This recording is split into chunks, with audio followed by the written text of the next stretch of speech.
So the Hoosiers unable to capitalize in the bottom of the second inning, leave a pair in scoring position, and now Jasmine Reyes is back out there after recording the final out of the top of the sixth inning a long time ago. Got Desiree Rivera to ground out to short after relieving Bree Copeland. So Reyes back out there facing 5, 6, and 7, Alyssa Ramos, Talia Trenton, and Hannah Lindsay. Ramos, the third baseman, will get things started. She grounded out into a fielder's choice in the first. Batting from the right side. Reyes back out there after only throwing 6 pitches in the top of the second. First pitch foul, the third base side of the netting for strike one. The key for Reyes, I think, in this outing is going to be keeping the ball low. I mean, the wind has died down from earlier, but the 2 homers early on and another one banged off the wall against Copeland at the start of this game. You want to try and force the ball on the ground. This is an Iowa team that you can get out if you're able to get them to keep it low. 0-1, a changeup that misses a tiny bit upstairs, and it's 1-1 with nobody out, nobody on. The top of the third inning here in this resumed game now. Iowa put up 5 runs in the first 2 innings. Hoosiers unable to get any back in the bottom of the second. Jasmine Reyes trying to keep the deficit at 5. 1-1 home, swung on and fouled straight back by Ramos, and it is 1-2. Ramos comes into this game on a 3-game hitting streak. Iowa comes in winners of their last 2. They swept St. Thomas in their home opener on Tuesday in a doubleheader, 3-1 and 1-0. The latter, an extra inning game. 1-2, swung on and missed for strike 3. Reyes blew the fastball right by Ramos on the outside corner. Reyes has her first strikeout of the game, her 24th of her freshman campaign, and there's one out in the top of the third. Did a great job of keeping that one away from Ramos. Doesn't let her get inside the ball. Instead, forced her to chase on the outer edge. So now it's Trenton, the first baseman, also listed as a pitcher on this roster. First pitch to her, inside fastball in there for a strike. Trenton struck out looking against Bree Copeland to end the top of the first inning. The first baseman is just 2 for her last 17. Reyes agrees on a pitch with Parker, 0-1 home, and misses low, and it's 1-1. This is an Iowa team coming in, not known for its offensive capabilities all that much. Just 4.5 runs a game and about 6 2/3 hits a game. So far, they have 5 runs and 6 hits, so nearly meeting those averages as the 1-1 is fouled straight back into the padding. And it's 1-2. We're going to see a lot of softballs used in this now night game, as with the moisture, the pitchers are really, if any balls hit foul and on the ground, they're going to want a different ball. So the towels in the dugouts are going to be used to dry off the balls. The 1-2 home, swung on and missed for strike 3. How about back-to-back strikeouts in the top of the third for Jasmine Reyes? Sits down Ramos and now Trenton. Now Hannah Lindsay will bat. 2 outs, nobody out in the third. Hawks up by 5. Powered the heater right on by her on the inner third. She was well behind it as well. So now it's Lindsay, the designated player. 1 for her last 12. Popped up to short first time up. Takes a changeup that's in there for a strike right at the letters from Reyes. Reyes was great on Wednesday. Came in for Janae Berry, who only recorded 3 outs. Reyes got 13 outs, gave up 3 runs, kept Indiana in it, got 4 strikeouts, was rewarded with the win as the Hoosiers came back. 0-1. That's outside, and it's 1-1.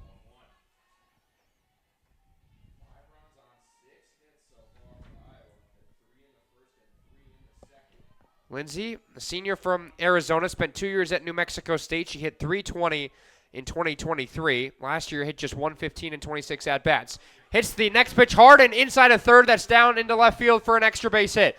Lindsay rounding first, going into second. The throw from Minnick is a little bit late and offline.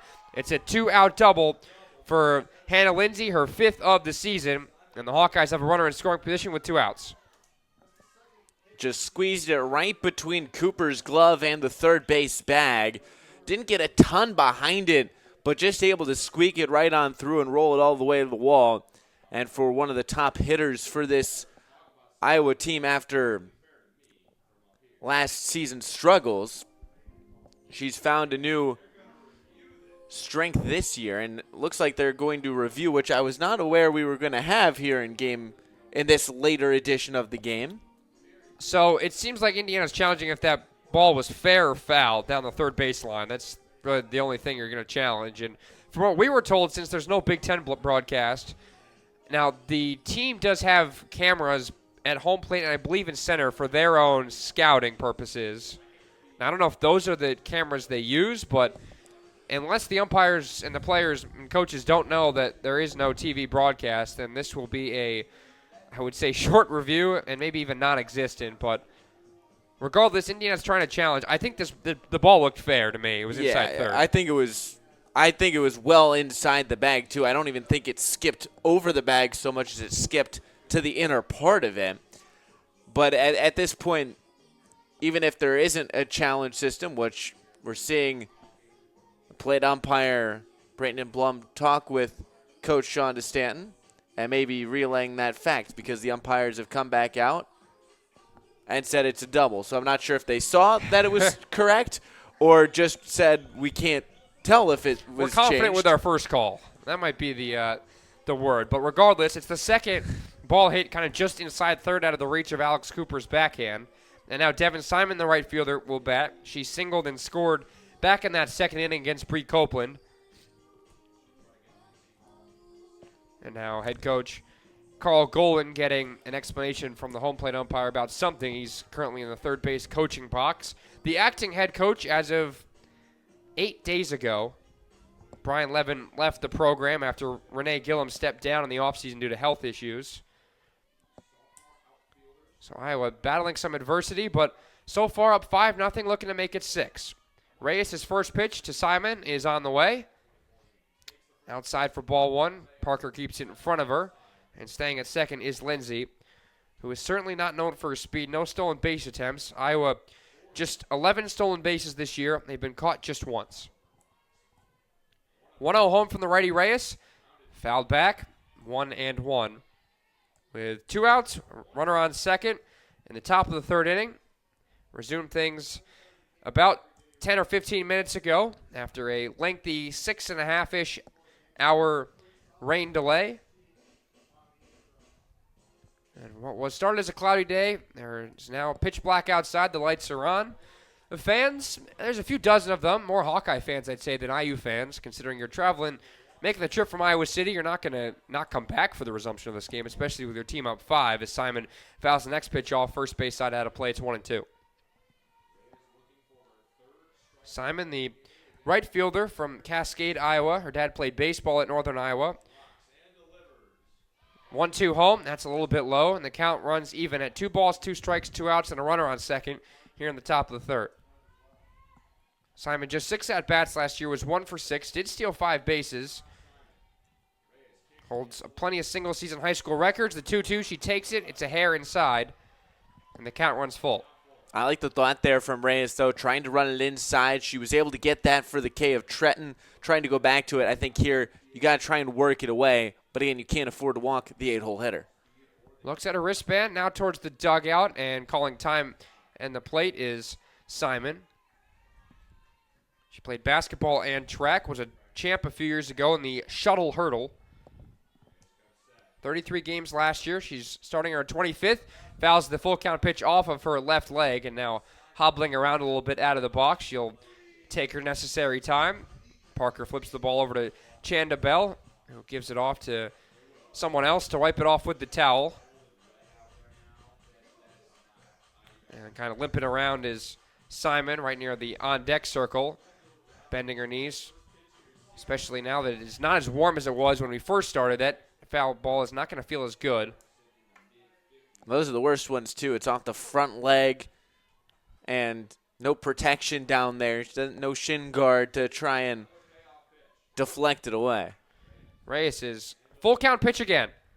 Outside, and it's ball 4. Well, you mentioned the outside corner was the spot, Alex, but that time a little too far outside. And after a pair of strikeouts to start the inning for Reyes, it's a double and now a walk. That's the second walk, third walk, I should say, Hoosier pitching as allowed today. And now Tatiana Roman, the left fielder who walked and scored back in that top the second, comes back up to bat again. First pitch on the way from Reyes to lefty slap hitter, takes it on that outside corner for a strike.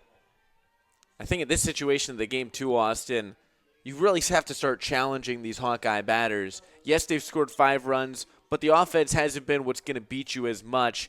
and you really can't afford to let them get more chances. 0-1 is slapped the other way, but fouled on the third base line, and now it's 0-2. So a favorable pitcher's count for the freshman Reyes, dealing with a senior in Roman.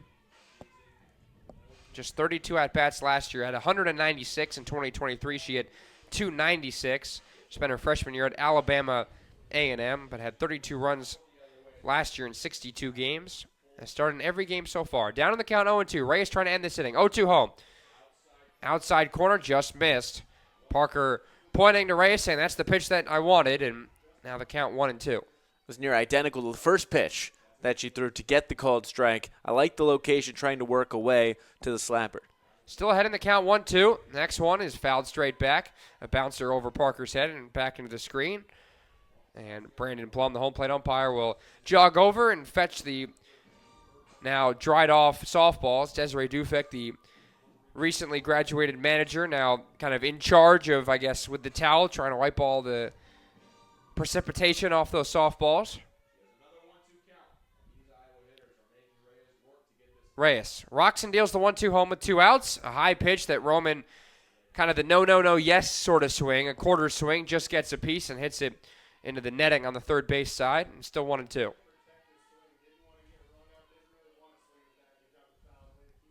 Reyes looks down at the wristband. Corners playing online with the bags for the Hoosiers. Middle infielders playing straight up. 1-2 from Reyes. Grounded right back to her. Gets it, collects herself, fires to first, and that does it for the top of the third inning. So for the first time today, the Iowa Hawkeyes do not score in this third inning. Started a 2-out rally, but strand a pair. No runs, 1 hit, no errors, and they leave 2 on base. We'll head to the bottom of the third inning. Hoosiers trailing by 5, looking to get something going against the Hawkeye ace, Jalen Adams. Alongside Alex Hines, I'm Austin Platt. We're back in a moment here on the IU Hoosier Radio Network.